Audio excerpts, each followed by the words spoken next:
ଶ୍ରମିକଙ୍କ ପାଇଁ ବିଭିନ୍ନ ପ୍ରକାର ଯୋଜନା କାର୍ଯ୍ୟକାରୀ କରିଛନ୍ତି ରାଜ୍ୟ ସରକାର। ତେବେ ଏହି ଯୋଜନା ସମ୍ପର୍କରେ ଅଧିକାଂଶ ଜାଣିନଥିବାରୁ ଏହାର ଲାଭ ଉଠାଇ ପାରୁନାହାନ୍ତି। ସରକାରଙ୍କ ପକ୍ଷରୁ ପ୍ରଦାନ କରାଯାଉଥିବା ଲେବର କାର୍ଡ଼ ମାଧ୍ୟମରେ ସରକାର ଶ୍ରମିକଙ୍କୁ 1000ରୁ 3500 ଟଙ୍କା ମିଳିବ। ଏହି ଲେବର କାର୍ଡ଼ର ଲାଭ ଉଠାଇବାକୁ ଚାହୁଁଥିଲେ ଏଥିପାଇଁ କ'ଣ କରିବାକୁ ହେବ ତାହା ଜାଣିବା ଜରୁରୀ। ତେବେ କେଉଁମାନେ ଏହି କାର୍ଡ଼ ପାଇ ପାରିବେ? ବାର୍ଷିକ ଆୟ କେତେ ହୋଇଥିବା ଆବଶ୍ୟକ? କେଉଁ ଶ୍ରେଣୀର ଶ୍ରମିକ ଏଥିରେ ସାମିଲ ହୋଇପାରିବେ ତାହା ଏହି ଖବର ମାଧ୍ୟମରେ ଜାଣିପାରିବେ। ତେଣୁ ଭିଡ଼ିଓଟିକୁ ସ୍କିପ୍ ନକରି ପ୍ରଥମରୁ ଶେଷ ପର୍ଯ୍ୟନ୍ତ ଦେଖନ୍ତୁ। ତେବେ ଯାଇ ଜାଣିପାରିବେ କେଉଁ କେଉଁ ରାଜ୍ୟଗୁଡ଼ିକରେ ଏହି ବ୍ୟବସ୍ଥା ଲାଗୁ କରାଯିବ। କେଉଁ କେଉଁ ରାଜ୍ୟଗୁଡ଼ିକରେ ଏହି ଲେବର କାର୍ଡ଼ରେ 3500 ଟଙ୍କା ସରକାର ଦେବେ ତାହା ଆପଣମାନେ ଶେଷ ପର୍ଯ୍ୟନ୍ତ ଦେଖନ୍ତୁ, ଜାଣିପାରିବେ। ଏହି କାର୍ଡ଼ ମାଧ୍ୟମରେ ଶ୍ରମିକଙ୍କ ପରିଚୟ ହୋଇପାରିବ ଏବଂ ସେମାନଙ୍କୁ ବିଭିନ୍ନ ଯୋଜନାରେ ସୁବିଧା ଯୋଗାଇ ଦିଆଯିବ। ଶ୍ରମ ସଂଶୋଧନ ବିଭାଗ ପକ୍ଷରୁ ଏହି ଯୋଜନା ପରିଚାଳନା ହୋଇଛି। ସ୍କୁଲ ମିଶନ ଅଧୀନର ଏହି କାର୍ଡ଼ ପାଇଁ ଆବେଦନ କରିପାରିବେ ଶ୍ରମିକ। ଏହାଦ୍ୱାରା ସରକାର ପାଖରେ ଶ୍ରମିକଙ୍କ ବାବଦର ସମସ୍ତ ତଥ୍ୟ ରହିପାରିବ।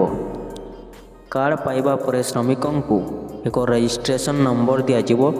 ଏହି ରେଜିଷ୍ଟ୍ରେସନ ନମ୍ବର ମାଧ୍ୟମରେ ସମସ୍ତ ଯୋଜନାର ଲାଭ ପାଇପାରିବେ ଶ୍ରମିକମାନେ। ଏହି ଯୋଜନାର ଲାଭ ସମସ୍ତ ଶ୍ରମିକଙ୍କୁ ଯୋଗାଇ ଦିଆଯିବ ବୋଲି କହିଛନ୍ତି। ଏହି କାର୍ଡ଼ରେ କେବଳ ସହାୟତା ନୁହେଁ ବରଂ ଶ୍ରମିକଙ୍କ ଦକ୍ଷତା ଅନୁଯାୟୀ ସେମାନଙ୍କୁ କାମ ମଧ୍ୟ ଯୋଗାଇ ଦିଆଯିବ। ଏହି କାର୍ଡ଼ ପାଇବାକୁ ହେଲେ ଶ୍ରମ ସଂଶୋଧନ ବିଭାଗ ୱେବସାଇଟ୍ ଭିଜିଟ୍ କରିବାକୁ ହେବ। ଏହି କାର୍ଡ଼ ପାଇଁ 1 ବର୍ଷ ପୂରଣ ହେବା ପରେ ସାଇକେଲ କ୍ରୟ ପାଇଁ 3500 ଟଙ୍କା ମିଳିବ। ସେହିଭଳି ଶ୍ରମିକଙ୍କ ପାଇଁ ଉପକରଣ କିଣିବାକୁ ସରକାର ଲେବର କାର୍ଡ଼ ମାଧ୍ୟମରେ 15000 ଟଙ୍କା ଯୋଗାଇ ଦେବେ। କେବଳ ନିର୍ମାଣ କାରିଗରଙ୍କୁ ଏହି ସୁବିଧା ଯୋଗାଇ ଦିଆଯାଉଛି। ସେହିଭଳି ଘର ତିଆରି ପାଇଁ 20000 ଟଙ୍କା ଦେବେ ସରକାର। ତେବେ ଏଥିପାଇଁ 3 ବର୍ଷ ପୂରଣ ହୋଇଥିବା ଆବଶ୍ୟକ।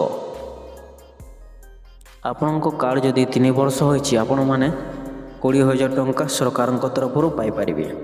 ଖାଲି ସେତିକି ନୁହେଁ, ବାର୍ଷିକ ଚିକିତ୍ସା ସହାୟତା ବାବଦରେ ଅର୍ଥରାଶି ଦେବେ ସରକାର। ଏଥିପାଇଁ 3000 ଟଙ୍କା ଦେବେ ସରକାର।